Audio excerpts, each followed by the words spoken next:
Hello students, good morning. Deltas maths classes में आपका स्वागत है।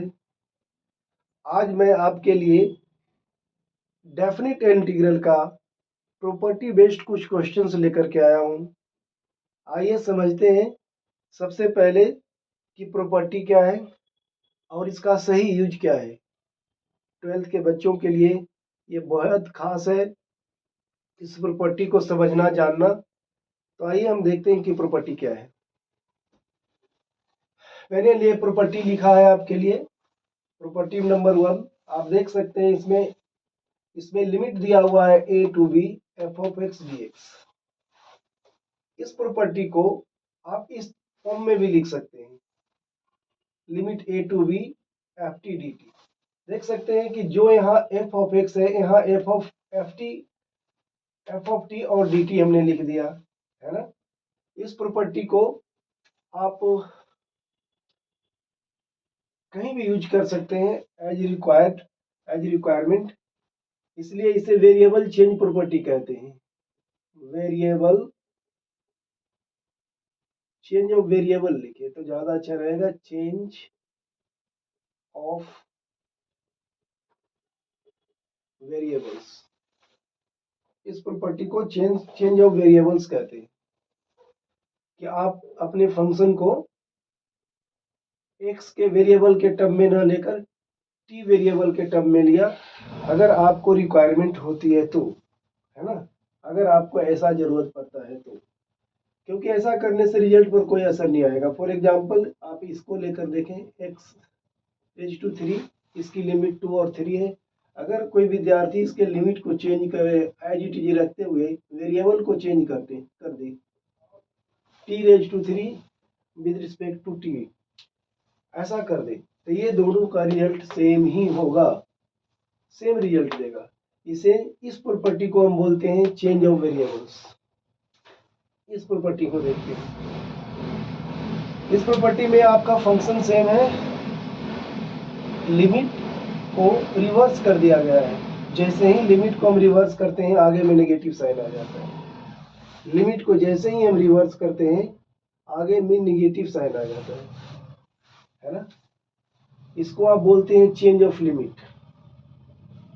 इस प्रॉपर्टी को नाम दिया है आपने चेंज ऑफ लिमिट। इसका भी वही सेम है। अगर इसी एग्जांपल को आप यहाँ लें और बताएं कि अगर हमने लिमिट को चेंज कर दिया और फंक्शन को एज इट रखा विद रिस्पेक्ट टू एक्स, तब भी ये सेम रिजल्ट देगा, ये और ये सेम रिजल्ट देगा। इसलिए इस प्रॉपर्टी का नाम दिया गया है चेंज ऑफ लिमिट। ऐसा आप बोल सकते हैं, चेंज ऑफ लिमिट से पहचान सकते हैं, है ना। लिमिट चेंज करने पर इसका साइन नेगेटिव हो जाता है। नेक्स्ट, ये स्पेशल प्रॉपर्टी है, बहुत जगह अप्लाई होता है। ऐसे सिचुएशन में इंटीग्रल पार्ट आपको दिखता है, तो इस प्रॉपर्टी को अप्लाई कर कर अपनी प्रॉब्लम को बहुत इजी बना सकते हैं। इसके लिए मैंने 2-3 एग्जाम्पल भी लेकर के आया है आप लोग के लिए, 3-4 एग्जाम्पल लेकर आया है। जीरो लोअर लिमिट में हो, अपर लिमिट में कोई इंटीग्रल, कोई इंटीजर हो, कोई भी वैल्यू हो, कोई भी काउंटिंग नंबर हो, 1 2 3 नेचुरल नंबर हो या इंटीजर हो, या कोई भी नंबर हो, रियल नंबर कोई भी हो सकता है, जीरो लोअर लिमिट में हो। ऐसे केस में क्या करना है, इस अपर लिमिट को a minus x, upper limit से वेरिएबल्स को माइनस कर देना है, और इससे आपका जो इंटीग्रल होगा बहुत ही आसान हो जाएगा, बेहद आसान हो जाएगा। कैसे, पहले इस प्रॉपर्टी को समझते हैं। इस प्रॉपर्टी को हमने कोई अलग नाम नहीं है, अपने मन से हमने बोल दिया है कि ये एक स्पेशल प्रॉपर्टी है, आपको याद रखने के लिए। ये बेहद स्पेशल प्रॉपर्टी है। अब देखिए, इसकी कुछ मैंने एग्जाम्पल डाला है। जैसे आप पहला एग्जाम्पल को लें, आई इक्वल टू लिखा आपने 0 से पाई upon 2 sign square x D x. आपने इस प्रॉपर्टी को जैसे ही अप्लाई किया, आप इसे इक्वेशन 1 नाम दे दें और समझते हैं फिर आगे। यहाँ प्रॉपर्टी को अप्लाई कर देते हैं, साइन में अप्लाई कर दिया मैंने। कैसे, अपर लिमिट है पाई अपॉन 2 माइनस एक्स लिख दिया विद रिस्पेक्ट टू, और इसको ना भूलें कि इसकी पावर 2 भी है। अगले स्टेप में आएंगे। आपको पता है ये situation sine 90 degree minus theta equal to cos theta होता है, तो ये हो जाएगा कॉस स्क्वायर एक्स dx, ये इक्वेशन। आपको करना है क्या, इक्वेशन 1 को और इक्वेशन 2 को ऐड कर देना है। तो ये i और i, ये i और ये i, 2i हो गया। इसके लिमिट दोनों का सेम है, इसे एक ही बार लिखना होगा हमें। और दोनों फंक्शन को, इस फंक्शन को और इस फंक्शन को हम साथ में लिख देते हैं। Sine square x plus cos square x with respect to sine square cos square x. आपको पता है कि क्या होता है, 1 होता है, इसलिए डायरेक्ट आप इसे 1 लिखते हुए भी लिख सकते हैं। 1 मल्टीप्लाई dx बचा, लिमिट आपका अभी भी वही है। अब क्या करना है, इसमें लिमिट अप्लाई कर देना है। इसका इंटीग्रल तो पता है x होगा और ये पाई अपॉन 2 होगा, ये 0 है। जब आप लिमिट अप्लाई करते हैं तो क्या होता है, pi upon 2 minus 0 equal to pi. थोड़ा ऊपर करके मैं इसे बता देता हूँ। अब हमारे पास 2i इक्वल टू कितना आ गया,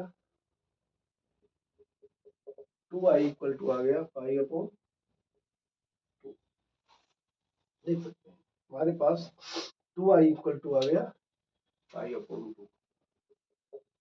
इस 2 को आप शिफ्ट करेंगे तो ये हो जाएगा पाई अपॉन 2। इस तरह से जब भी आपको ऐसा क्वेश्चन आता है, इस सारे क्वेश्चन को इसी तरह से सॉल्व करके आप चेक कर सकते हैं।